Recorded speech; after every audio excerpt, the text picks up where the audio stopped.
กราบถวายความเคารพพระเถรานุเถระครูบาสังฆะที่เคารพอย่างสูงทุกรูปเจริญสุขสวัสดีสาธุชนท่านผู้ฟังทุกคนทุกท่าน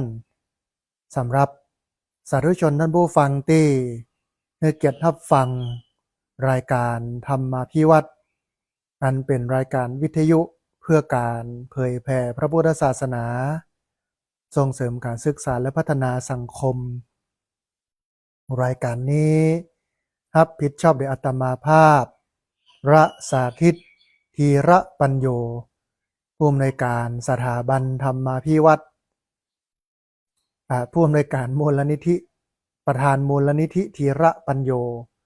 ตั้งอยู่ณที่พักสงฆ์สถาบันธรรมาภิวัตรบ้านศพเตินตำบลศพปาดอำเภอแม่เมาะจังหวัดลำปางรายการนี้ออกอากาศทุกวันเสาร์ในเวลา8 โมงถึง 9 โมงเมื่อเจ้าผ่านทางสถานีวิทยุวัดบรรพตสถิต FM 106.50 เมกะเฮิรตซ์สถานีวิทยุในเครือข่ายสถานีวิทยุวัดฝ่ายหินสถานีวิทยุคลื่นสีขาวเพื่อชาวประชาซึ่งท่านผู้ฟังสามารถติดตามรับฟังได้ตาม3ช่องทางนี้หรือทางเพจของมูลนิธิธีระปัญโยซึ่งบันทึกเทปเอาไปออกผ่านทางเพจของมูลนิธิรวมไปจนถึงเอาไปออกผ่านทางสถานีวิทยุเพื่อการศึกษาและพัฒนาอาชีพ R Radio Network FM 99.50 เมกะเฮิรตซ์ของวิทยาลัยเทคนิคกฟผ.แม่เมาะทุกวันศุกร์ในเวลา 8 โมงเมื่อเช้าเป็นต้นไปและในวันนี้ในท้ายรายการ20-30 นาทีหลังรายการก็จะเปิดสายให้ท่านผู้ฟังที่ฟังอยู่ทางบ้านจะได้โทรเข้ามาร่วมอู้ร่วมเอ่ยกันโทรเข้ามาแจ้งสภาพอากาศพายุตลอดจนถึงหมอกควันไฟป่าสถานการณ์ความร้อนหรือแม้แต่สถานการณ์น้ำมันซึ่งกำลังเดือดร้อนกันทั่วหน้ากันวันนี้นะฮะท่านผู้ฟังก่อนที่จะพาท่านผู้ฟังไปเฮียนฮู้เรื่องราวที่จะเอามาอู้มาเอ่ยให้ท่านผู้ฟังได้เข้าใจก็อู้เอิญเชิญชวนญาติโยมท่านผู้ฟังได้ร่วมทำบุญกันก่อนนะฮะในช่วงนี้เนี่ยทางที่พักสงฆ์สถาบันธรรมาภิวัตรก็กำลังกั้นอาคารคุณแม่แชล่มอุดมทรัพย์เป็นห้องพักนะเพราะว่ากุฏิที่พักเนี่ยถูกรื้อไปเพราะว่ามันเกิดเจดีย์นะคือสร้างเจดีย์ทีนี้กุฏิมันอยู่ทั้งหน้า2 หลังซึ่งเป็นหลังเดิมหลังเก่าหลังแก่นะฮะก็รื้อไปแล้วก็เอาไปต่อห้องคือขยม ทีนี้ปัญหามันก็มีอยู่ว่าตุเจ้าพระสงฆ์บ่มีที่พักนะก็เลยไปกั้นอาคารคุณแม่แชล่มอุดมทรัพย์เป็นห้องพักนะฮะตอนนี้เหลือปัจจัยอยู่ที่จำนวน 7,755 บาทนะฮะที่จริงก็ใจอยู่ประมาณ 70,000 นะแต่ว่าสร้างแปลงกันมาได้เยอะแล้วเหลือก้าห้องน้ำนะชักโครกอ่างล้างหน้าก๊อกเกิกอย่างต่างๆประตูแล้วก็ตาสีนะก็เป็นอันสิ้นสุดนะฮะเพราะฉะนั้นท่านผู้ฟังท่านใดอยากจะร่วมทำบุญสร้างกุฏินะให้พระเจ้าพระสงฆ์ซึ่งพระพุทธเจ้าเพื่อนก็บรรยายอานิสงส์หรือว่าประโยชน์ไว้ว่าให้ถวายกุฏิ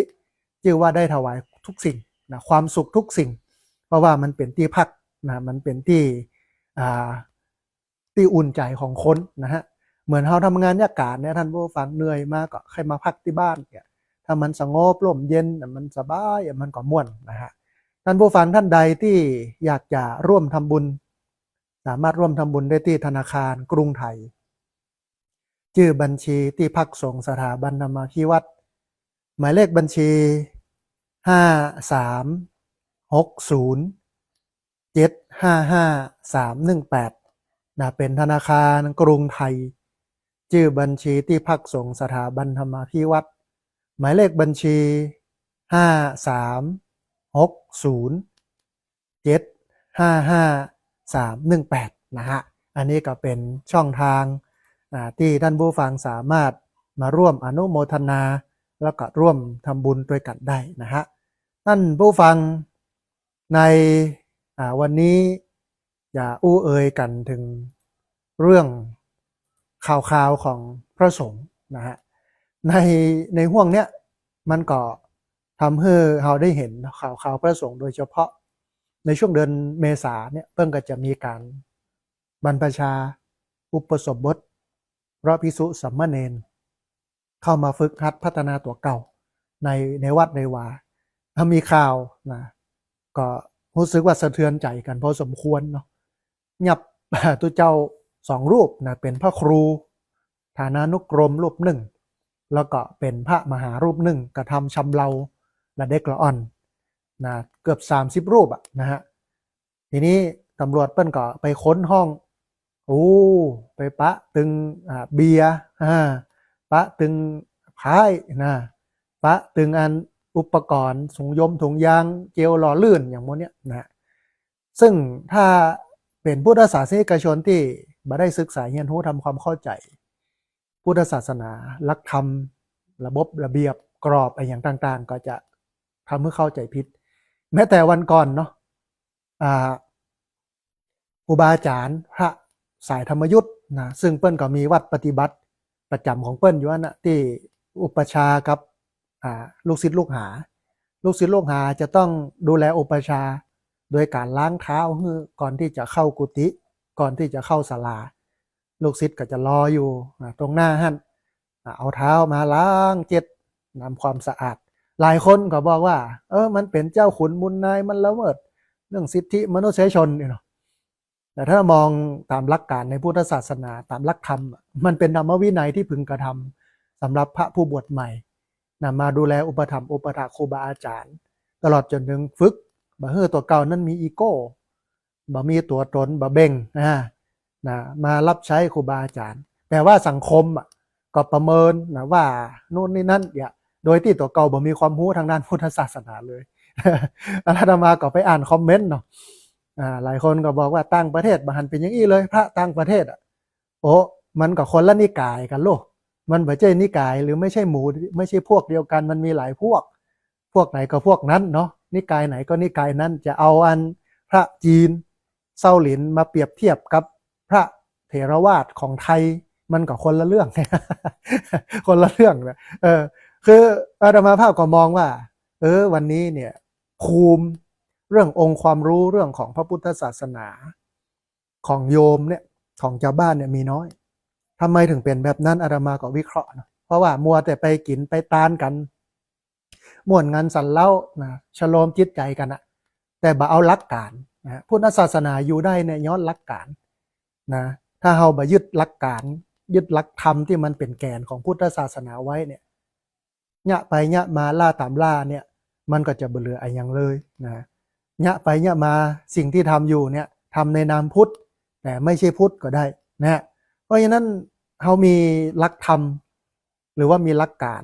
ของเราอยู่เนี่ยเอามาเทียบดูว่ามันใจบ่ใจมันจะหูแต่ปัญหาอยู่ที่ว่าวันนี้ไม่รู้แล้ววิพากษ์วิจารณ์2บ่เฮียนหูแล้วก็วิพากษ์วิจารณ์ผิดถูกอาตมาก็มานั่งพอมุมหนึ่งแล้วก็สรุปว่าประเทศไทยชาวพุทธเนี่ยเป็นคนที่ขาดการเฮียนหูหลักฐานของพุทธศาสนาวันนี้ก็ยังมาเถียงกันเรื่องพระอรหันต์สูบบุหรี่บ่สูบบุหรี่นะสูบบุหรี่เป็นพระอรหันต์ก่อนหรือถ้าบ่สูบจะเป็นกิเลสมันเป็นกิเลสก่อนในการสูบบุหรี่อย่างเงี้ยอันเนี้ยถ้าเรามีหลักเนี่ยเราบ่มาเถียงกันเรื่องมูนี้นะฮะเพราะฉะนั้นวันนี้ก็เลยเอาหลักการของพุทธศาสนามาให้ท่านผู้ฟังทั้งหลายได้ฟังโดยเฉพาะประเด็นที่กำลังเกิดขึ้นในวันนี้คือข่าวของพระสงฆ์ก็มีอยู่ประมาณสัก 2-3 ข่าวแล้วมั้งเท่าที่หันนะใกล้ๆกันเนี่ย 2-3 วันเนี่ยข่าวแรกก็ที่วัดใหญ่กรุงเทพนะที่พระมหากับพระครูไปล่วงละเมิดละอ่อนเกือบ30 รูปข่าวที่2เป็นข่าวที่พระไปอยู่ที่ตึกนะไปเดือดร้อนเรื่องไฟจะไปตีหัวกระโยมลู่ไฟกัน อันหนึ่งพระทุจริตคดโกงหลอกยืมเงินนะก็ถูกยับก่อนที่จะเดินทางหนีไปที่อื่นอะไรอย่างเงี้ยทีนี้ ในสมัยมะเก่าเนี่ยท่านผู้ฟังโดยเฉพาะในสมัยที่อาตมาภาพอยู่ที่วัดร่ำเปิงตะโปธารามตำบลสุเทพอำเภอเมืองจังหวัดเชียงใหม่เรียนหนังสืออยู่ที่มหาวิทยาลัยสงฆ์วัดสวนดอกกับอยู่ที่เรียนหนังสือที่มหาลัยเชียงใหม่เวลามีข่าวคราวอย่างเนี้ยเกิดขึ้นเนี่ยส่วนใหญ่นะเวลาบิณฑบาตตกมาแห่งวันหนึ่งเนี่ยญาติโยมบ่ค่อยใส่ เพราะเสื่อมศรัทธาพอข่าวเริ่มเงียบลงได้สักระยะหนึ่งก็ปิกมาใส่บาตรแถมนะมันแสดงให้เห็นหลายอย่างแสดงให้เห็นว่าพฤติกรรมของพระสงฆ์ที่มันไม่ดีเนี่ยมันส่งผลกระทบโดยภาพรวมของพุทธศาสนาอันนี้อันที่หนึ่งอันที่สองญาติโยมนะที่บ่ได้เป็นคนนักแน่นในพุทธศาสนาเป็นคนที่บ่ได้เรียนรู้หลักการหลักธรรมอย่างเยอะลึกเวลาเจอข่าวแบบนี้ก็หวั่นไหวนะแต่ถ้าเป็นคนที่ศึกษาเรียนรู้ทำความเข้าใจมาแล้วเป็นอย่างดีเนี่ยก็บ่เดือดร้อนอะไรยังเข้าใจว่ามันเป็นธรรมดาของโลกคนเข้าไปฝึกตัวเองถ้าบ่ได้ฝึกตัวเองก็แป้นะก้านออกมา สำหรับคนที่ฝึกมันก็อยู่ไปเขาก็ไปอุปถัมภ์บำรุงคนที่ฝึกฝนไปที่จริงพุทธศาสนาเนี่ยเป็นศาสนาของการเรียนรู้เนาะแต่ปัญหาของเขาก็คือว่าทำศาสนาของพระพุทธเจ้าที่เป็นศาสนาของการเรียนรู้เนี่ยเป็นศาสนาของเรื่องของการขลังศักดิ์สิทธิ์ดลบันดาลอิทธิฤทธิปาฏิหาริย์ก็เลยลืมเรื่องการฝึกต่อเก่าไปเนี้ยไปสนใจเรื่องฤทธิ์เรื่องเดชเรื่องวัฒนธรรมประเพณีเอาเป๊ะตามนั้นแม่นอย่างนั้นอย่างอีโดยบ่มองเรื่องคุณธรรมจริยธรรมที่มันเกิดขึ้นในใจเหมือนกันกับการประกอบพิธีกรรมต่างๆนะมันแล้วไปเนี้ยเป็นเป็นอย่างเนี่ยแต่ว่าสาระแต่ข้างในมันบ่ได้เนี่ยอันเนี้ยเป็นสิ่งที่เราจะต้องปิกมาพอกันเนาะทีนี้ท่านผู้ฟังเมื่อพระทำผิดชาวพุทธควรวางใจอย่างใดตามหลักพระไตรปิฎกเรื่องนี้น่าสนใจเมื่อตัวเจ้าพระสงฆ์ทำผิดชาวพุทธควรวางใจอย่างไรตามหลักพระไตรปิฎกนะข้อแรกท่านผู้ฟังพระเนี่ยก็มาจากสังคมเดียวกันกับญาติโยมเพราะว่าคนที่จะมาบวชเป็นพระก่อนหน้านั้นก็เป็นญาติโยมอยู่ร่วมกันกับสังคมของโยมซึมซาบเฮียนโฮนะอย่างเยอะแล้วก็เข้ามาบวชทีนี้มันมีจุดเปลี่ยนอยู่ตรงนี้เมื่อเข้ามาบวชแล้วถ้าฝึกตามหลักการไตรสิกขาคือศีลสมาธิปัญญาอย่างเข้มงวดเข้มข้นมันก็จะถูกธรรมะกลืนนะสุดท้ายมันก็จะเดินตามธรรมแต่ถ้าบ่ใส่ใจบ่เฮียนหูบ่ศึกษาอยู่ไปแบบบ่ลองตองแต่งคนครูบาอาจารย์บัณฑิตนักปราชญ์เพิ่นก็บอกว่าเช้าเอนเพนนอนบ่ายพักผ่อนค่ำจำวัดดึกสงัดแอบซัดมาม่ามันก็ผ้าเหลืองเนี่ยมันบ่ใช่ว่าทำมันบ่ใช่วิเศษผ้าเหลืองนะมันไม่มีความวิเศษใดๆเลยถ้ามันวิเศษจริงเอาผ้าเหลืองไปตุ้มขี้เหล้าถ้ามันเลิกกินเหล้าเลยมาเป็นคนดีเนี่ยอันนี้มันเน็ตแท้หรอ เดี๋ยวมันบ่ใช่อย่างนั้นเนี่ยเป็นขี้เหล้าอยู่แล้วมาบวชแล้วบ่ฝึกนะอยู่ไปวันณวันนี้เนี่ยหลายคนก็มองบทบาทของพระสงฆ์ว่าเป็นเพียงแต่ผู้รับจ้างประกอบพิธีกรรมนะเป็นผู้รับจ้างประกอบพิธีกรรมหลายสื่อเพื่อเอามาแซวทำเป็นคลิปเป็นอย่างเรื่องเนี้ยนะฮะว่าเป็นผู้รับจ้างประกอบพิธีกรรมมันก็เป็นอย่างนั้นแต่นะฮะไปสวดเนี้ยกับฮับซองเนี้ยปิกเนี้ยพระกับม่วนกับการฮับกิจนิมนต์ได้เงินได้ทองกันมาแต่ถ้าเอามาใช้ที่มันเป็นประโยชน์นะเอามาใช้เป็นสาธารณประโยชน์มันก็ดีแต่เอาไปเก็บเป็นส่วนตัวนะเวลามีเงินทองเยอะกิเลสมันก็งอกเงยนะแล้วก็ไปทำผิดศีลผิดธรรมเรื่องไม่ยิงเรื่องเล่าเรื่องยาเสพติดเรื่องโน้นเรื่องนี้เรื่องนั้นนะฮะทีนี้ถ้าโยมนะเจ้าบ้านเป็นคนมีระบบระเบียบดีฝึกหัดคัดเกลามาดีเข้ามาบวชมันก็ดีนะเพราะว่าเราป้อนบุคลากรที่มีคุณภาพเข้ามาในพระศาสนาโลกแต่ถึงวันนี้มันบ่ได้เป็นอย่างนั้นเนี่ยบุคลากรที่เข้ามาเนี่ยณช่วงหลังๆนะในยุคนี้นะส่วนใหญ่เป็น18มงกุฎส่วนใหญ่เป็นคนที่ทำมาหากินในเชิงหลอกลวงแล้วไปบ่ได้ทั้งนอกนะก็เลยเข้ามาบวชเพื่อมาหลอกลวงหากินทั้งในวัดในวาในศาสนาอันนี้เยอะขึ้นนะฮะเพราะฉะนั้นมันก็เป็นเรื่องธรรมดาแต่ว่า หัวใจของเรื่องเนี้ยมันอยู่ที่การฝึกถ้าฝึกก็ดีนะวิเศษเลยแต่ถ้าบ่ฝึกอ่ะมันก็เหมือนเดิมนะเหมือนกับคารวาสผ้าเหลืองมันบ่ได้ศักดิ์สิทธิ์ถึงขนาดนั้นนะฮะทีนี้ท่านผู้ฟัง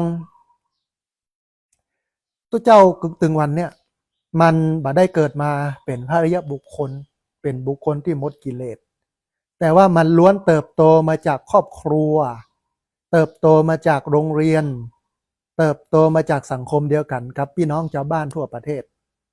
บวชแล้วก็ลืมกระบวนการฝึกฝนที่พระพุทธเจ้าเปิ้นวางไว้นะฮะก็มีทุกเจ้าพระสงฆ์ที่ยังมีกิเลสนะเมื่อเกิดเหตุบ่เหมาะสม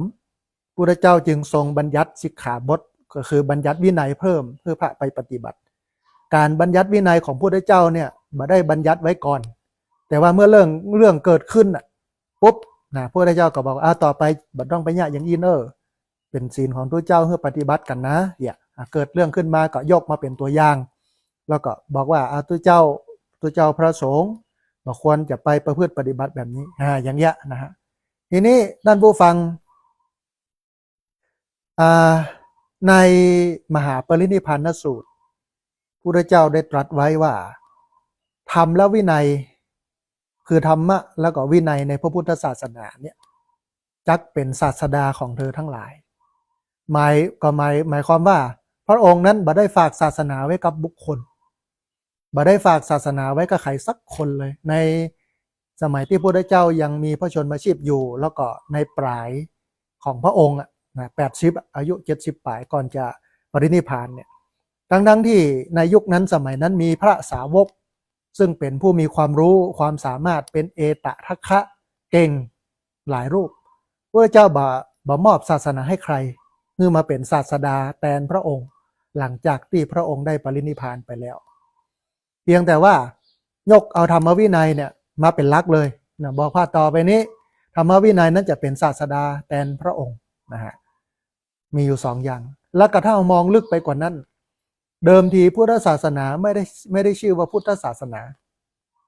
พุทธเจ้ามักฮ้องศาสนาของพระองค์ว่าธรรมวินัยศาสนาธรรมวินัยนะเพราะฉะนั้นธรรมวินัยจึงเป็นแม่บทสำคัญในการปกป้องคุ้มครองผู้ปฏิบัตินะแล้วก็ทำให้ตัวเจ้าพระสงฆ์เนี่ยมันแตกต่างจากโยมจากชาวบ้านเพราะฉะนั้นความผิดของพระบางรูปมันบัดใจความเสื่อมของพระธรรมมันเป็นบุคคลธรรมะมันดีอยู่แล้ว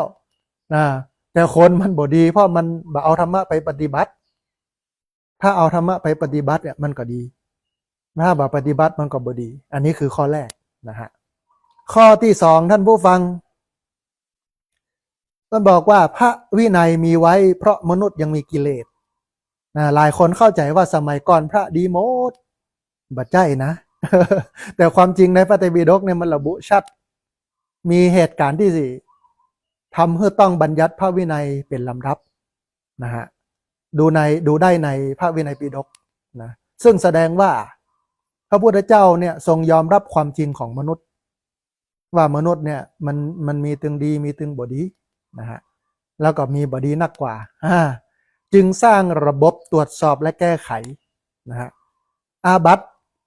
อาบัติก็คือโทษของตัวเจ้าก็มีอยู่3ระดับเล็กระดับกลางระดับใหญ่มีอยู่3อย่างถ้าทำผิดระดับเล็กก็เพียงแค่มาปลงอาบัติว่าวันเนี้ยข้าพเจ้าเนี่ยบ่ฮู้ผิดศีลข้อไหนนะสปะหลายอย่างขอให้ท่านได้เข้าใจแล้วก็จะสำรวมระวังบ่ให้ผิดต่อไปอันนี้เป็นอาบัติเล็กนะเช่นดูหนังฟังเพลงกินข้าวแรงกินเหล้าขับรถขับลาอย่างเนี้ยอันนี้ที่จริงเป็นอาบัติเล็กแต่มันก็ยังมีบางอย่างที่โลกเปิ้นรับไม่ได้มันจำเป็นต้องลาสิกขาแต่เมื่อลาสิกขาแล้วก็มาบวชได้เพราะว่ามันบ่ได้ปาราชิกนะฮะมันไม่ได้ขาดจากความเป็นพระอันนี้อันแรกอันที่2อาบัติระดับกลางก็คือสังฆาทิเศษ13เมื่อทำแล้วเช่นช่วยตัวเองเนี่ยเมื่อทำแล้วเนี่ยก็ต้องไปเข้าปริวาสกรรมทำครั้งหนึ่งต้องไปเข้าปริวาสกรรม10ราตรีนะ10วันนะถ้าทำครั้งหนึ่งกับ10วันครั้งหนึ่งกับ10วันเนี่ยเหมือนกับโทษทางโลกก็คือติดคุก อันสุดท้ายคือปหารขาดจากความเป็นพระก็คือปาราชิกสี่นะฮะอันนี้คือระบบตรวจสอบและแก้ไขของพุทธเจ้าที่เปิ้นวางไว้เพราะฉะนั้นศาสนานั้นบ่ได้ปฏิเสธปัญหาท่านผู้ฟังแต่แก้ปัญหาด้วยระบบนะดังนั้นทางออกไม่ใช่การย่ำยีนะแต่คือการยืนบนหลักวินัยนะฮะนะอันที่สามเวลาเกิดข่าวเรื่องราวตัวเจ้าพระสงฆ์ที่มันบ่ดีอันดับแรกสิ่งที่เราควรทำก็คืออย่าเหมารวมนะในหลักกลมสูตรท่านผู้ฟัง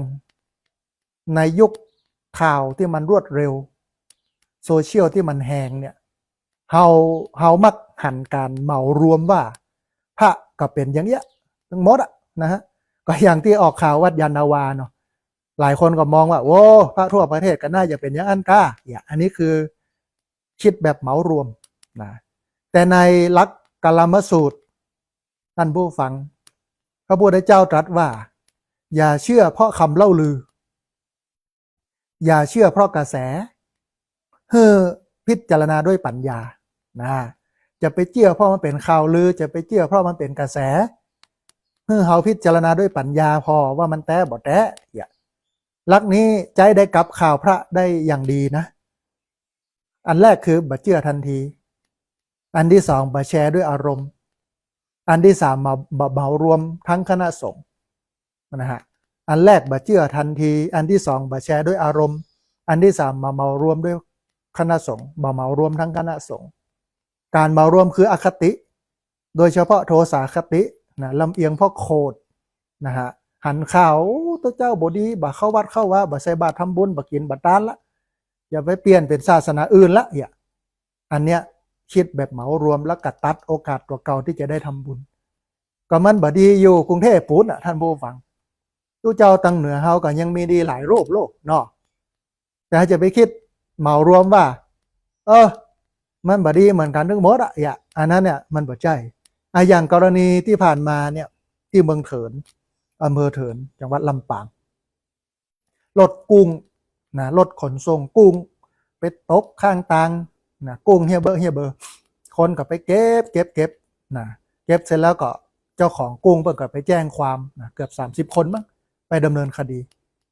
ถ้าเขาคิดแบบเหมารวมเนี่ยก็จะมองว่าคนเถินนั้นคือคนบ่ดีอันนี้คิดเหมารวมนะแถมบ่ปอยังเหมาแถมว่าคนลำปางเนี่ยคนบ่ดี อันนี้คือคิดแบบเหมารวมนะแต่ถามว่าแท้ที่จริงแล้วมันมีกี่คนนะที่ไปเก็บมันบ่ใช่คนตึงลำปางโลกมันบ่ใช่คนตึงอำเภอเถินหรอกมันมีเพียง30คนแค่นั้นหมู่บ้านแถวนั้นเพราะฉะนั้นการคิดแบบเหมารวมเนี่ยมันคิดบนฐานอคติ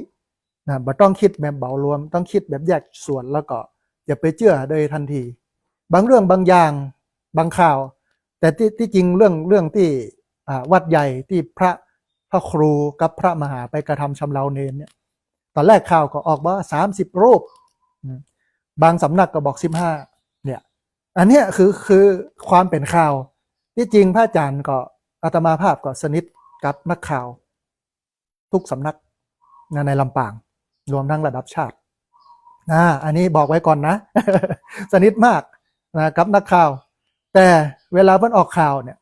เพิ่นก็ต้องตีให้มันใหญ่ไว้ก่อนโลกข้อมูลเอาไว้อัพขึ้นก่อนหนักไว้ก่อนนี่คือเทคนิคของเขาเพราะฉะนั้นอย่าเหมารวมอันที่สี่เมื่อบ่เหมารวมแล้วก็บ่ควรซ้ำเติมการซ้ำเติมคืออกุศลนะนั่นผู้ฟังการด่าทอการบูลลี่การเหยียบย่ำที่จริงอาจจะคิดว่าเฮานี่ทำหน้าที่ปกป้องศาสนานะแต่ถ้าทำด้วยโทสะทำด้วยความโคตรทำด้วยความขุ่นมัวของจิตใจมันย่อมเป็นอกุศลจิตมันทำให้อกุศลกรรมบทมันเกิดนะฮะในสังคีติสูตรโดยเฉพาะเรื่องของการอู้นะคือพรุษวาจาคำหยาบมุสาวาทพูดเท็จสัมปัปพลาปะพูดเพ้อเจ้อเมื่อเฮาด่าพระโดยโทสะจิตของเฮาก็เศร้าหมองไปก่อนภายเลยนะฮะเพราะฉะนั้นเรื่องการซ้ำเติมเนี่ย เวลาแต่ที่จริงคนไทยก็เป็นคนที่ชอบซ้ำเติมนะเวลามีปัญหาเรื่องราวข่าวพระออกหลายคนก็ไปด่านะไปแสดงความรู้สึกนะในข่าวนะเวลาเปิ้นออกทางโซเชียลอย่าง Facebook เนี่ยก็ไปเม้นไปคอมเมนต์ไปว่าโอ้มันบ่ดีบักกินบักเข้าวัดเข้าว่าบักใส่บาตรทำบุญเหตุที่บักเข้าวัดก็เพราะอย่างอี้โน่นนี่นั่นอย่างเงี้ยนะอาตมาภาพเขาไปไล่อ่าน แต่เวลาข่าวอย่างเนี้ยคนชอบดูเยอะมาก แล้วคอมเมนต์แต่ละคอมเมนต์เนี่ยจะหาประโยชน์ครับคอมเมนต์เพื่อเอามาแก้ไขปัญหาที่มันเกิดขึ้นเนี่ยเป็นเรื่องที่ยากมากเพราะส่วนใหญ่ก็เป็นอารมณ์ความรู้สึกนะแต่ที่จริงเนี่ยมันจะเฮือดีเนี่ยในการไปคอมเมนต์แบบนั้นเนี่ยมันจะต้องเสนอทางออกด้วยว่าเนี่ยปัญหามันเกิดขึ้นแล้วเนี่ยอย่างยี่เนี่ยมันจะต้องแก้อย่างนี้อย่างนั้นอย่างนั้นเนี่ยที่จริงถ้าสังคมเขาเป็นอย่างนี้นะมันเป็นสังคมแห่งการแก้ไขแต่บัจเจ้อู้เข้าข้างตัวเจ้าที่ทำพิษอันนั้นก็พิษต้องลาสิกขาต้องรับกรรมกันไปอ่ะแต่ว่าจะรักษาใจเฮาอย่างใดในฐานะที่เฮาเป็นชาวพุทธพระเจ้าเป็นสอนเฮอทำใจเฮอใสทำใจเฮอดีใจใสเป็นบุญใจคุณเป็นบาปเนี่ยแต่ทีเนี้ยเวลาเราไปคอมเมนต์ไปว่าไปอู้ไปโน่นไปนี่ไปนั่นเนี่ยมันบ่ได้ทำจากใจที่มันใสโลกมันผู้ฟังมันเกิดจากความเป็นอกุศลนะเมื่ออกุศลเกิดปุ๊บบาปมันเกิดขึ้นทันทีอ่ะนะโดยเฉพาะการใช้วาจาก็ไปดูนะมีแต่คนว่านะบ่ใส่บาตรทำบุญเอาแหมแล้วไอ้หัวโล้นเนี่ยคนก็ไปวิพากษ์แต่ว่าไม่มีใครหรือน้อยคนมากที่จะไปฮื้อแนวทางในการแก้ไขน้อยมากเลยจะไปฮื้อแนวทางในการหาทางออกแต่ว่าไปอู้โจมตีไปว่ายังมันพิษมันชั่วมันเลวมันยังงั้นยังอี้นะเยอะนั่นแสดงว่าชีวิตของโยมดำเนินบนฐานของอารมณ์ความรู้สึกนะไม่ได้ดำเนินบนฐานของเหตุผลนะฮะแต่แท้ที่จริงนะไอ้เรื่องทำบดีเนี่ยมันไม่ได้มีเฉพาะวงการคณะสงฆ์มันมีทุกวงการนะเอาตั้งแต่ระดับการเมืองคณะรัฐมนตรีลงมาปลัดกระทรวงอธิบดีนะหัวหน้าโน้นนี้นั่นผู้ว่าในอำเภอทั้งหมดในประเทศเนี่ยส่วนใหญ่ก็มีเรื่องของการทุจริตเยอะหลายวันก่อนก็ผู้ว่านะทุจริตหลายอย่างเนี่ยรวยร่ำรวยผิดปกติเนี่ยอธิบดีท่านหนึ่งมั้งมีเปิ้นฮ้องว่าทองคำโอ้มูลค่าเป็นโหจักเต้าใดนะที่เปิ้นยึดเปิ้นส่งคืนเขาก็เห็นอย่างเนี้ยนะฮะแต่ว่าตัวเจ้าพระสงฆ์เนี่ยมันเป็นอย่างที่เจ้าบ้านเปิ้นศรัทธามันก็เลยทำให้ข่าวตัวเจ้าพระสงฆ์ในกระเทือนใจน้อยนึงแต่ทีเนี้ยเมื่อเราประสบเหตุอย่างนี้เราไม่ควรซ้ำเติมนะบ่ควรไปบูลลี่แต่ถ้ามันเป็นไปได้หาทางออกจี้ช่องทางที่มันควรเดินแล้วมันแก้ปัญหาได้อันนี้คือสิ่งที่ควรทำแต่ว่าไปเม้นว่าโน่นนี่นั่นก็เป็นอกุศลนะมันบ่ดีนะฮะเริ่มจากจิตที่เป็นอกุศลความโกรธโทสะนะฮะอันนี้คือข้อที่4ข้อที่5ท่านผู้ฟังพระดีนะมีเยอะแต่ข่าวนั้นบตีข่าวนั้นเอาไปออกนะฮะในอังคุตรนิกายในพระไตรปิฎกโดยเฉพาะพระสูตรตันตปิฎกมีพุทธศาสนสุภาษิตว่าภิกษุผู้ตั้งอยู่ในธรรมย่อมนำความเจริญมาสู่โลกพระจำนวนมากปฏิบัติดีทำงานเงียบๆสอนหนังสือช่วยชุมชนรักษาวัดแต่ข่าวบ่ค่อยเป็นกระแสนะเพราะว่าอย่างข่าวร้ายออกฟรีข่าวดีเสียสตังค์อาตมาภาพก็อู้กระโยมนะลูกศิษย์ลูกหาญาติโยมว่าเนี่ยเขาเนี่ยดีมาขนาดนี้เนาะโรงเรียนผู้สูงอายุเนี่ยตอนนี้เนี่ยมาได้ปีที่9เรียนทุกพุธแรกกับพุธสุดท้ายของเดือนแต่ละครั้งเนี่ยอาตมาภาพต้องดูแลเรื่องอาหารเดือนละ 6,000 นะฮะก็เดินทางรับส่งนักเรียนก็ 4,200 12,000แล้วบ่นับค่าน้ำค่าไฟบ่นับอย่างอื่นนะทำมาเป็นปีที่9นะฮะ9 ปีนะตอนนี้ปิดเทอมหรอมีนาเมษา2 เดือนเรียน10 เดือนต่อปี20 ครั้งต่อปีนะฮะเดียวเดือนพฤษภาคมเนี่ยก็จะเปิดละนะแล้วก็จะพานักเรียนโรงเรียนผู้สูงอายุไปดูงานโรงเรียนผู้สูงอายุที่จังหวัดพะเยาหลังจากดูงานเกิงวันเรียบร้อยก็ปิกไปแวะไหว้พระเจ้าตนหลวงแห่น้อยไปแอวพอกว้านพะเยานะเพื่อเปิ้นได้หันเหี้ย ไปแวะตลาดกาดลีซื้อครัวฝากพ่อฝากลูกฝากแม่ฝากญาติพี่น้องเนี่ยกับปีกเนี่ยอันเนี้ยบอกออกนะข่าวอย่างเงี้ยท่านผู้ฟังมันมีคนสนใจหรอนะเวลาข่าวพระดีๆเนี่ยอย่างนี้คนบอกค่อยออกคนบอกค่อยพอนะนักข่าวบอกค่อยเอาออกแต่บอกกองตัวเจ้าเนี่ยบดีบดักนี่นะปอดท้อคนนี่ไปคือเนี่ยบ่มอยู่ที่ไหนบอกว่าเนี่ยบดีบ่มอยู่ในโคพุทธนะก็ยังดัง ส่วนพระเนี่ยโชว์เนาะเนี่ยดีเนี่ยโชว์ต่อหน้าต่อตาเนี่ยมันยังบอกเอาไปออกนะเพราะฉะนั้นเนี่ย ข่าวร้ายมันออกฟรี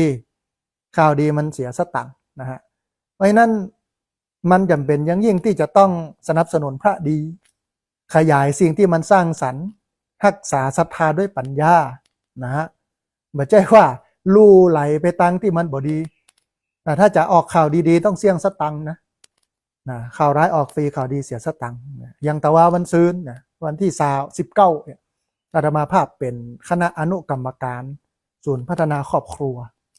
ไปประชุมกับท่านผู้ว่าแล้วก็หัวหน้าส่วนราชการรองผู้ว่าแล้วก็หัวหน้าส่วนราชการที่เกี่ยวข้องนะถึงตำรวจถึงพัฒนาสังคมและความมั่นคงของมนุษย์ศาลเยาวชนและครอบครัวอาจารย์มหาวิทยาลัยโน่นนี่นั่นนะแรงงานประชาสัมพันธ์นะหลายกระทรวงอัยการ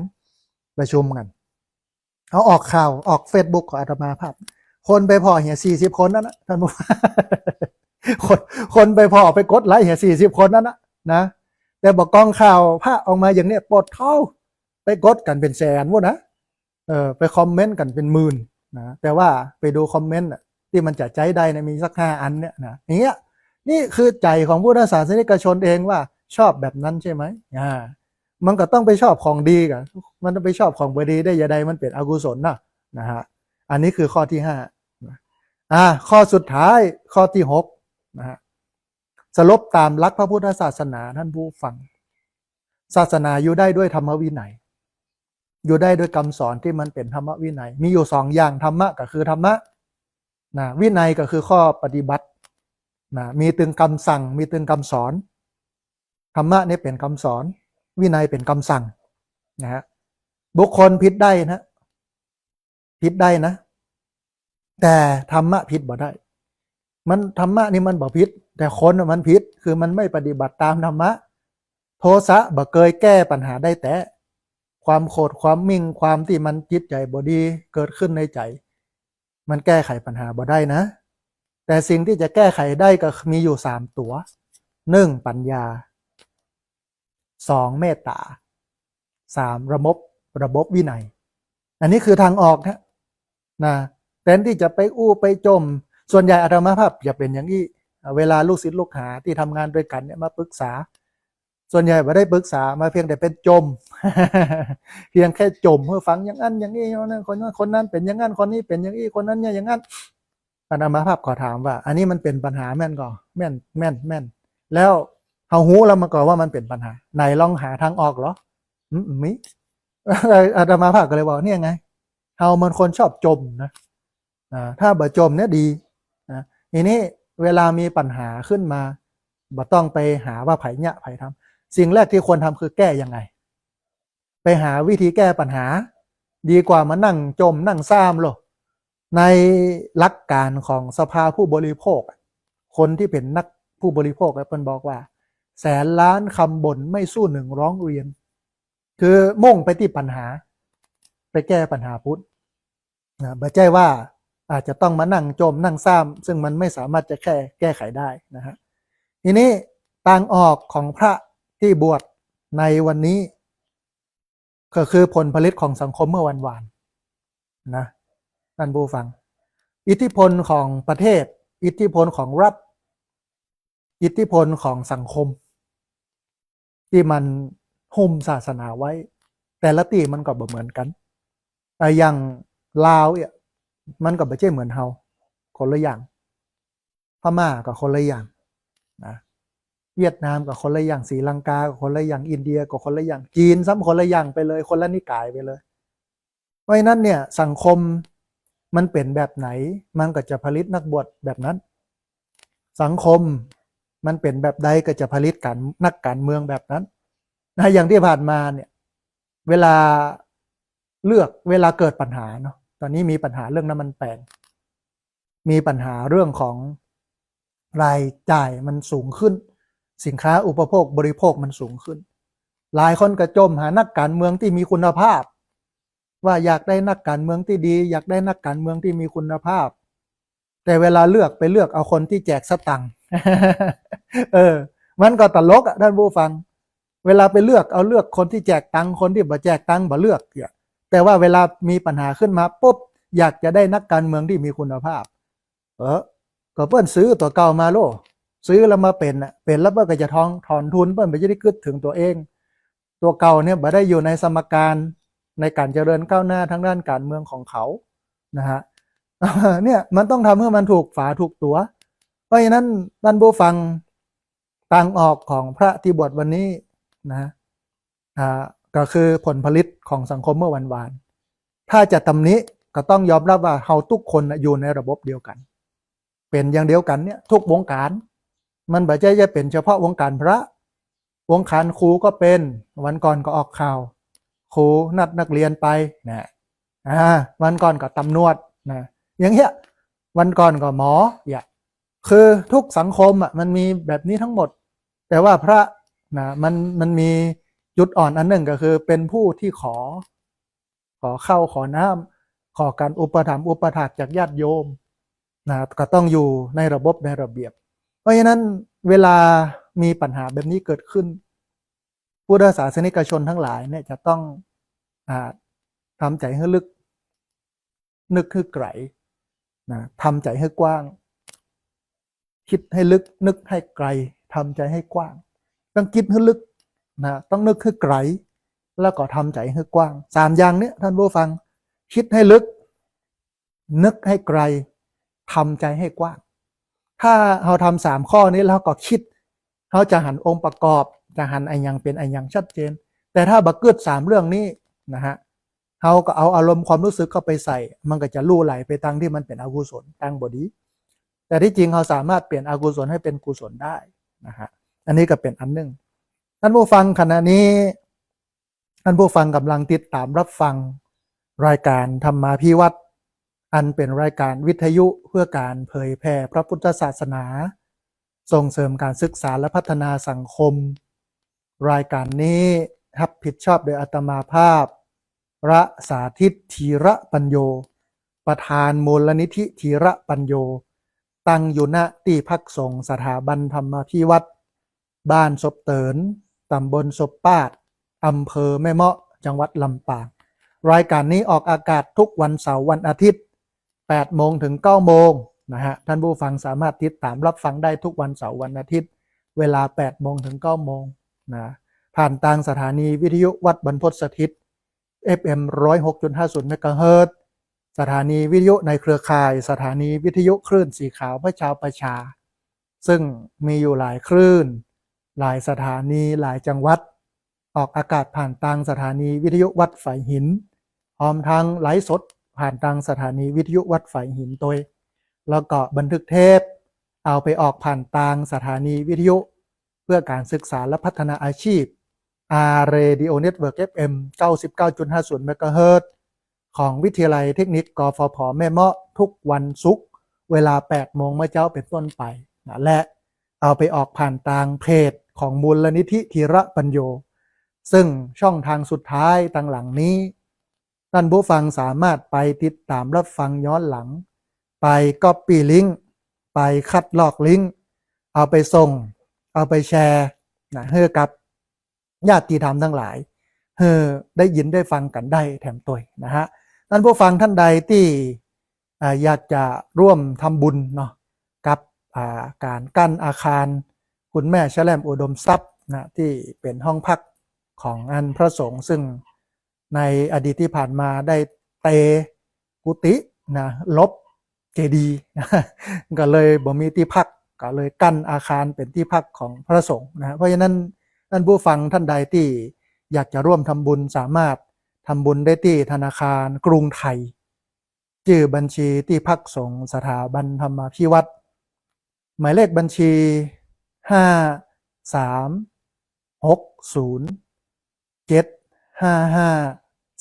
5360755318เป็นธนาคารกรุงไทย ชื่อบัญชีที่พักสงฆ์สถาบันธรรมาภิวัตรหมายเลขบัญชี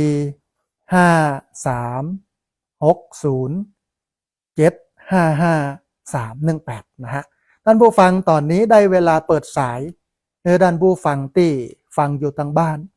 จะได้โทรเข้ามาร่วมบูร่วมเอ่ยกันจะได้โทรเข้ามาร่วมแสดงความคิดความเห็นกันแล้วเรียนเชิญเจริญพรท่านผู้ฟังที่ฟังอยู่เนอะบอกว่าจะฟังตังจังหวัดลำปางเนี่ยหรือตังขึ้นสีขาวซึ่งครอบคลุม8จังหวัดภาคเหนือหรือฟังตังสถานีวิทยุวัดฝ่ายหินไลฟ์สดทั่วประเทศทั่วโลกโทรเข้ามาได้ที่เบอร์064 125 4122เบอร์064 125 4122เรียนเชิญเจริญพรได้โทรเข้ามาร่วมโอ้ร่วมเอ่ยกันโทรเข้ามาร่วมแสดงกับกึศความเห็นกันบอกว่าวันนี้จะฟังกันนักกันน้อยแค่ไหนอย่างใดนะฮะเจริญพรญาติโยมได้โทรเข้ามาได้ที่เบอร์064 125 4122เบอร์064 125 4122เรียนเชิญเจริญพรได้โทรเข้ามานะฮะขณะที่รอสายจากบรรดาท่านผู้ฟังที่ฟังอยู่ทางบ้านนะวันนี้ประเด็นเรื่องของเมื่อพระทำผิดชาวพุทธควรวางใจอย่างไรตามพระไตรปิฎกนะซึ่งก็มีอยู่ประมาณสัก6อย่างเอ่ยกันถึงเรื่องสถานการณ์สิ่งแวดล้อมนะซึ่งช่วงนี้ก็เป็นช่วงนักหนาสาหัสของเรื่องหมอกควันไฟป่านะฮะแล้วก็กำเดียวถ้าจะเข้าสู่เดือนเมษาเนี่ยมันก็จะฮ้อนเมื่อฮ้อนเนี่ยก็จะเกิดโรคฮิสโตรกโรคพิษสุนัขบ้าแล้วก็โรคที่เกิดจากการกินอาหารโดยเฉพาะอาหารดิบซุกดิบนะฮะอาหารซุกดิบเนี่ยทำให้ลุท้องได้นี่คือสิ่งที่พี่น้องนะพุทธศาสนิกชนควรระมัดระวังถึงวันนี้การใช้ชีวิตนะถ้าใช้ชีวิตแบบประมาทเนี่ยก็จะบ่สามารถอายุยืนเนาะจะตายเร็วนะฮะโรคภัยไข้เจ็บเนี่ยมันมาเร็วแล้วก็หลากหลายโรคด้วยความเปลี่ยนความหมุนความเป็นพลวัตของสังคมของโลกที่มันหมุนไปทุกอย่างมันบ่เหมือนเดิมมันปรับไปเรื่อยๆนะเพราะฉะนั้นการดูแลตัวเก่านั้นมันเป็นสิ่งที่ดีนะฮะแล้วก็เรื่องที่2ถึงเรื่องที่บอกก็คือเมื่อพระทำผิดชาวพุทธควรวางใจอย่างไรตามพระไตรปิฎกนะท่านผู้ฟังสามารถโทรเข้ามาได้เนอะที่เบอร์064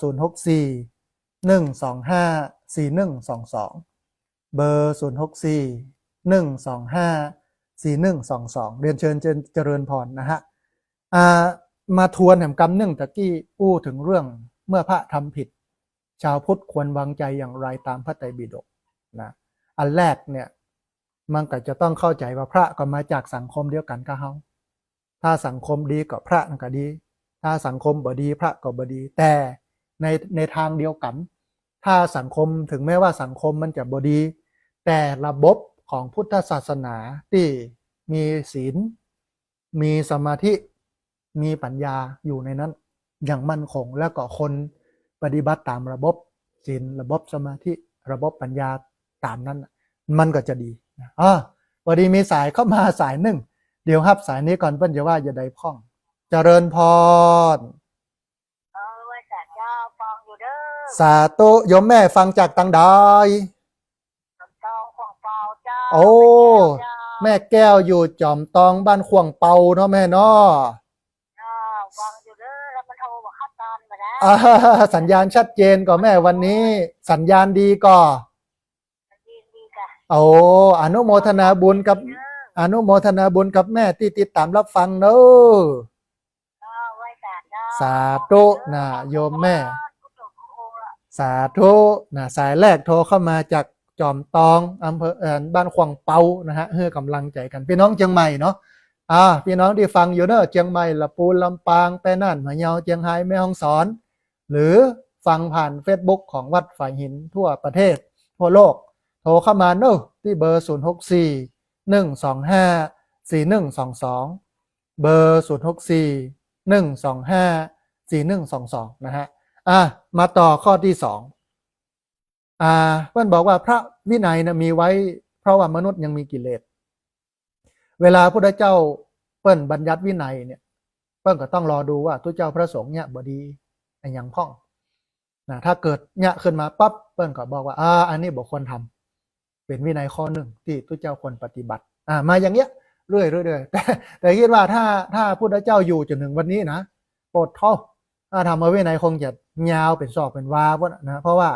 พระองค์นั้นปฏิบัติหรือว่าวางระบบไว้ตามหลักการตรงนั้นนะเวลาเกิดเหตุเพื่อนก็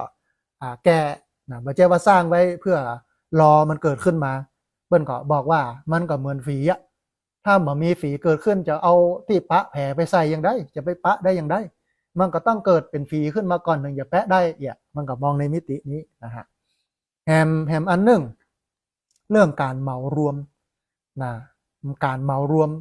เวลาตุเจ้าพระสงฆ์เนี่ยผิดนะตอนนี้เป็นอยู่กรุงเทพกุโลเนี่ยผิดมันเลยไปเหมารวมทั่วประเทศว่าตุเจ้าควรจะเป็นอย่างนั้นทั้งหมดเดี๋ยวมันก็ไม่ใช่ที่นะฮะอันนี้ก็เป็นเรื่องหนึ่งเพราะฉะนั้นเวลาเกิดเรื่องราวข่าวแบบนี้ขึ้นมาก็บ่ต้องเหมารวมท่านผู้ฟังโทรเข้ามาโน้ที่เบอร์0641254122เบอร์0641254122นะฮะอันที่3นี่บ่เหมารวมนะพอดีมีสายเข้ามาสายหนึ่งเดี๋ยวครับสายนี้ก่อนเปิ้ลอย่าว่าอย่าใดพ้องเจริญพรไม่ใช่เจ้าสาธุโยมแม่โทรมาจากตังใดจากขวงเปาเคยจำจองเจ้า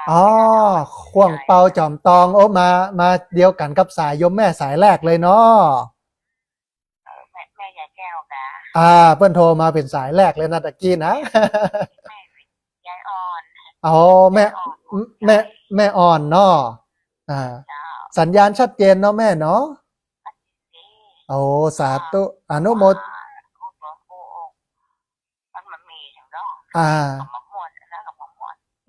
ธรรมะนี่มันม่วนสุดแล้วเนาะแม่เนาะ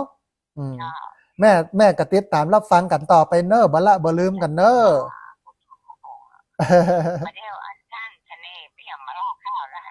ก็อันนี้เปิ้นกำลังจัดสรรสถานีเปิ้นอยู่เดี๋ยวรอผังมันลงตัวเนาะรอผังมันลงตัวก่อนตอนนี้มันยังบ่ลงตัวเตื้อเดี๋ยวเปิ้นถึงมีมาเพราะว่ามันยังบ่ลงตัวเตื้อแม่เดี๋ยวถ้ามันลงตัวเปิ้นถึงจัดมาวันไหนเนาะละถ้าฟังกันแล้วกันอนุโมทนาบุญกับแม่เนอะได้กำลังใจจัดนักแม่อนุโมทนาสาธุนะอันที่เดียวกันเลยนะฮะจอมตองขวงเปาโทรเข้ามาให้กำลังใจนะแถมข้อที่4เวลาเกิดเรื่องราวของพระสงฆ์ขึ้นมาจะไปซ้ำเติมฮะแต่สิ่งหนึ่งที่พุทธศาสนิกคนทำก็คือต้องหาวิธีการแก้ไขแล้วก็ป้องกันแต่ถึงวันนี้มันซ้ำเติมหรอมันไม่ใช่ว่าเวลาเกิดขึ้นมาปุ๊บนะเปิ้ลก็ไปคอมเมนต์เนาะจะต้องแก้ไขอย่างนั้นต้องป้องกันอย่างนี้เนอะมีก็ว่าตัวเจ้าอย่างเดียว มันบอดี้อย่างนั้นอย่างนี้นะนี่เป็นการซ้ำเติมซึ่งมันบ่ถูกต้องนะวันนี้มีสายเข้ามาแหมสายนึงเดี๋ยวครับสายนี้ก่อนเปิ้ลจะว่าอย่าใดพ้องเจริญพรเจ้าอาจารย์เจ้าแอนิสยาจินดับปุปัญแจของอินนะเจ้าสาธุพี่น้องลำปางเนาะสัญญาณเป็นใดพ้องแม่เจ้าชัดข้อนะอาจารย์เลยอากาศร้อนเนาะตึงได้ครับกันแหละได้แล้วแม่ได้แล้วเดี๋ยวลงทะเบียนไว้เรียบร้อยแล้วอนุโมทนาบุญกับแม่จัดนักติดตามรับฟังแล้วก็ร่วมทำบุญกันมาเนอะได้กำลังใจจัดนักเจริญพรสาธุแม่นิตยาจินดาปกบ้านแจงหัวรินฮะในเวียงลำปางต้องอนุโมทนาบุญด้วยนอกจากจะบ่ซ้ำเติมซึ่งเป็นข้อที่4แล้วการซ้ำเติมเนี่ยมันบ่ดีเพราะว่ามันเป็นพรุษวาจาคำหยาบมันเป็นมุสาวาทพูดเท็จมันเป็นสัมภัปปราปะพูดเพ้อเจ้อเพราะฉะนั้นเนี่ยหลักการการด่าเนี่ยมันมาจากใจที่เป็นอกุศลเพราะฉะนั้นเนี่ยบ่ต้องไปซ้ำเติมด้วยการด่าแต่สามารถได้ชี้ข้อปฏิบัติว่าควรอย่างอี้ได้แต่ว่าเกิดจะไปจี้อย่างอันใดต้องไปเฮียนหูเหี่ยก่อนแต่ถึงวันนี้มันบ่หูหรอกมันบ่เฮียนเอาอารมณ์ความรู้สึกมาว่าหรอเนี่ยมันก็เลยทำให้กิเลสของตัวเองเนี่ยมันแทนที่ว่าเรื่องมันเกิดขึ้นมาบ่ดีเราจะต้องทำใจให้เป็นกุศลปั๊บให้มันเป็นเรื่องดีแต่กลับกลายเป็นว่าทำใจให้เป็นอกุศลไปเหี้ยนะฮะพอดีมีสายเข้ามาแหมสายนึงเดี๋ยวห้าสายนี้ก่อนเพิ่นจะว่าอย่าใดพ้องเจริญพรสาธุโยมแม่ฟังจากทางใด โอ้สาธุสัญญาณชัดเจนดีเนาะเย็นดีเจ้าโอ้สาธุชื่อชื่อท่านโอมานะปู่โอ้แต่ก็อาจารย์อ่าสามันธุจะต้องเป็นอย่างนั้นได้อย่างที่อาจารย์ว่าแต่สิ่งที่คนเสียก็มาเสียสิ่งที่มาคนเสียก็เสียอ่ามันเป็นอย่างนั้นพอคนเขาเนี่ยไอ้ที่ขาดอย่างก็ซ่อมเติมแทนที่จะมาปรับกันแก้ไขกันกลายเป็นว่าซ้ำเติมกันซึ่งมันบ่ดีนะแบบนี้เนาะคือโอกาสกันอืมอืมถ้าอืมโอกาสเขาแล้วเขาปรับตัวกว่ามันได้มันก็แล้วแต่เวรแต่กรรมของเขาเนาะลุงเปิ้งก็ใช้เวลา3 รอบปุโรแต่อันนี้รอบเดียวยอกเลยอ่ะ เจ้าอนุโมทนาบุญกับโยมแม่บ้านเอื้อมเนาะกำลังใจเนาะสาธุโยมแม่สาธุเจริญพรอนุโมทนาบุญโยมแม่จากบ้านเอื้อมนะฮะโทรเข้ามานะดีนะฮะแฮมเรื่องนึงอย่าบอกว่าพระดีมีเยอะแต่ปัญหาคือเปิ้นบ่ได้ออกข่าวใครบ่ได้เอาเปิ้นมาออกข่าวนะฮะส่วนพระที่บ่ดีน่ะบ่ต้องไปรอไผมันนึงมาคนเดียว อย่างอาตมาภาพกันนั่งโอ้กันเนี่ยกับตัวเจ้าพระสงฆ์ว่าเฮาเนี่ยดีเนาะข่าวมันนึงมาเอาออกบ่กองเฮาไปเตียวหน้าวัดเนี่ยแก้สบงเนี่ยนะบ่ต้องนุ่งสบงนะคือสบงนี่ก็คือเตียวเอาง่ายๆของพระที่ใส่เดินป่วยไปอย่างนั้นในปดเท่ามันอย่าดังเด้ออีนะ แต่ทำดีเนี่ยบ่ออกข่าวนะแต่บ่กองแก้ผ้าเดินหน้าวัดในโฟโต้ดังเลยเนี่ยเพราะนั้นพระดีมีมากนะในประเทศไทยนี่มี200,000 กว่ารูปเกือบ300,000นะที่เปิ้นเนี่ยดีเนี่ยดักนี่มีปะเลอะนะแต่ว่ามันเป็นข่าวแต่ที่มันเป็นข่าวเนี่ยมันเนี่ยบ่ดีนะฮะสุดท้ายท่านผู้ฟังศาสนาอยู่ได้ด้วยธรรมวินัยบุคคลผิดได้นะทำผิดได้บุคคลนั้นเป็นเรื่องปกติแต่ว่าทำผิดวินัยธรรมะเนี่ยมันบ่ผิดเพราะนั้นความโกรธโทสะนะความปฏิฆะขุ่นเคืองมันบ่เคยแก้ไขปัญหาได้นะฮะแต่ว่าปัญญาเมตตาระเบียบวินัย3 ข้อนี้มีปัญญามีเมตตาและเคารพในพระวินัยคือตังออกเพราะพระตีบวชในวันนี้คือผลผลิตของสังคมเมื่อวันวานพระตีบวชวันนี้คือผลผลิตของสังคมเมื่อวันวานก็อาตมาภาพเห็นน่ะมันจะไปพัฒนาไปถึงไหนบวชมาปุ๊บนะไปอยู่ในวัดอยู่ในวิหารเข้ากำนะบัดถอดเสื้อถอดหยังอยู่ฮะนะนุ่งร้องเนี่ย3 วัน มันก็ไม่ได้ย่อย่างกินนอนอยู่ในวิหารนั่นหรอกก็เล่นเกมกับคำเนี้ยนะทำนั่นทำนี่ทำโน่นนะไม่แรงมาก็คำว่าสวดมนต์เย็นเหียไม่เจ้าก็สวดมนต์เจ้าบิณฑบาตเหียแค่นั้นพระบอกค่อยมีที่ไปสอนมันก็จะต้องเลือกบวชในวัดที่มันมีพระสอนบ่ใช่ว่าบวชอยู่ใกล้บ้านเพื่อจะพ่อแม่ได้ใส่บาตรโน่นนี่นั่นอันนั้นเป็นกำกึศของคนที่คืดบ่ยาวแต่ถ้ากึดยาวอยากจะให้ลูกฝึกดีๆมันต้องไปสำนักที่เป็นฝึกดีมันถึงจะมีคุณภาพนะอันนี้คือหลักการที่อู้ไว้พอดีมีสายเข้ามาแถมสายหนึ่งเดี๋ยวรับสายนี้ก่อนเปิ้ลอย่าว่าอย่าใดพ้องเจริญพรสาธุโยมแม่ฟังจากที่ไหนแม่แจ่มเจียงใหม่เนาะสัญญาณชัดเจนดีก่อเอา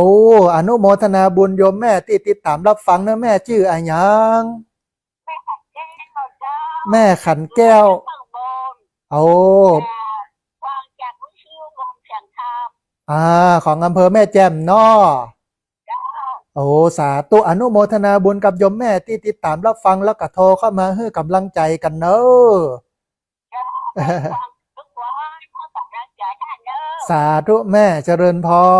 รสาธุโยมแม่โทรมาจากแม่แจ่มนะฮะอนุโมทนาบุญด้วยเวลาเลยครับ1 นาทีท่านผู้ฟังก็ได้แหมสายหนึ่งเนอะถ้าท่านใดจะโทรเข้ามานะโทรเข้ามาได้ที่เบอร์064 125 4122เบอร์064 125 4122นะฮะก็วันนี้ได้อู้เอ่ยกันถึงเรื่องทัศนคติมุมมองของพุทธศาสนิกชน